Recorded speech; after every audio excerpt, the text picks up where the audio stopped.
क्या तुम्हें पता है वो कौन सा एक काम है जिसको करते हुए मैंने अपना सबसे ज्यादा समय बिताया है?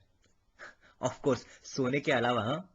अरे आईआईटीएन हूं तो सबको यही लगता है कि इसने ना अपना सबसे ज्यादा टाइम पढ़ाई पर खर्च किया होगा। पर यार तुम तो जानते हो ना, ऐसा बिल्कुल भी नहीं है। मैंने अपना सबसे ज्यादा टाइम मूवीज देखते हुए बिताया है। यार मेरे पास एक फेवरेट एक्टर्स की एक लिस्ट है। सब में एक अलग ही बात है, एक अलग ही स्पार्क है।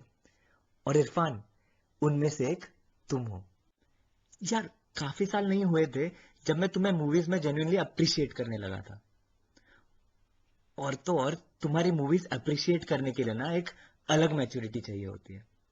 क्योंकि तुम हमारे सामने कभी वो एक हीरो बनकर नहीं आए। तुम वो एक्टर थे जो किसी भीड़ का ही हिस्सा हो। और शायद इसीलिए इसीलिए मैं अपने आप को तुम्हारे इतना करीब महसूस करता हूँ।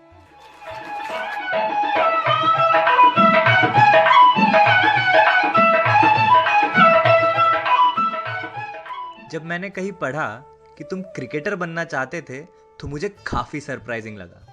यहां तक कि तुम्हारा सिलेक्शन सीके नायडू टूर्नामेंट के अंडर 23 टीम में भी हुआ था। तुम थिएटर करने इसीलिए निकल पड़े क्योंकि तुम्हारे पास उस टूर्नामेंट के लिए उतने पैसे नहीं थे। और क्रिकेट के बाद तुम कुछ करना चाहते थे तो वो थी एक्टिंग। बाप रे!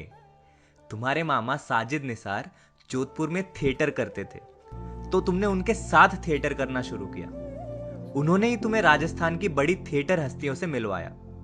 तो इस तरह तुम्हारा थिएटर का सफर शुरू हुआ। और कुछ ही समय बाद 1984 में नेशनल स्कूल ऑफ ड्रामा में थिएटर सीखने के लिए तुम्हें स्कॉलरशिप मिल गई।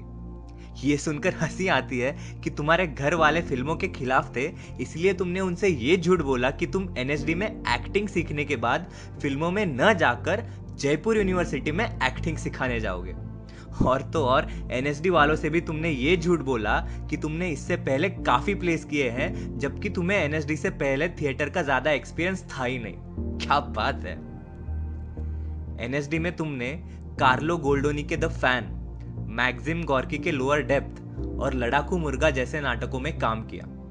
तुम्हारे एनएसडी के दोस्त कहते हैं कि तुम बहुत शाय थे और सुतापा के अलावा ज्यादा किसी से बात भी नहीं करते थे। इसके बावजूद तुम्हारे एक्टिंग का टैलेंट किसी से छुप नहीं सका। तुम्हें दूरदर्शन के टेलीविजन शो श्रीकांत में एक्टिंग का काम मिला। एनएसडी के आखिरी साल में भी तुम्हें मीरा नायर की सलाम बॉम्बे में एक किरदार निभाने का काम मिला। फिल्म ऑस्कर्स तक गई जरूर, लेकिन एडिटिंग में जब तुम्हारा रोल काफी कट हुआ था तब तुम बहुत रोए भी थे। लेकिन तुमने अपने आप को जल्दी संभाल भी लिया। आगे चल के तुमने कई फिल्मों और टेलीविजन शोज में काम किया, लेकिन जिस कामयाबी की शायद तुम्हें तलाश थी ना, वो हासिल नहीं हो रही थी। और तुमने ही कहा था कि ज्यादा चैलेंजिंग रोल्स न होने पर तुम्हें एक्टिंग बोरिंग लगने लगी। अरे यहां तक कि तुम एक्टिंग ही छोड़ देना चाहते थे। हाँ, लेकिन British film maker Asif Kapadia ने तुम्हें एक्टिंग छोड़ने न दी। उन्होंने तुम्हारे साथ 2001 में द वॉरियर बनाई, जिसे इंटरनेशनली काफी अप्रिसिएशन मिला। और यही मूवी तुम्हारे एक्टिंग करियर का एक टर्निंग पॉइंट भी बनी। फिर रुकना थोड़ी था। हासिल, मकबूल, रोग रोग जो तुम्हारी लीड रोल में पहली बॉलीवुड फिल्म रही, ऐसी कई फिल्मों से तुमने ऑडियंस का दिल जीत लिया। Slumdog millionaire, New York I love you जैसी हॉलीवुड मूवीज में तुम्हारी एक्टिंग का एक अलग अंदाज नजर आया।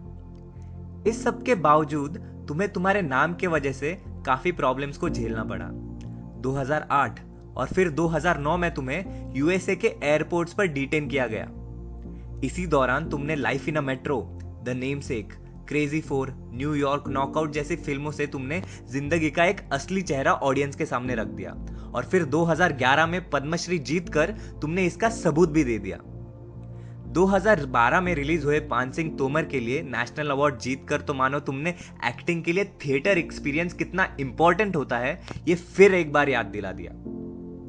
आगे चलकर तुमने the lunch box, Hindi medium, करीब करीब सिंगल, पीकू, डी डे, तलवार, कारवां जैसी कई फिल्मों में तुमने खूब हंसाया और साथ में खूब रुलाया भी।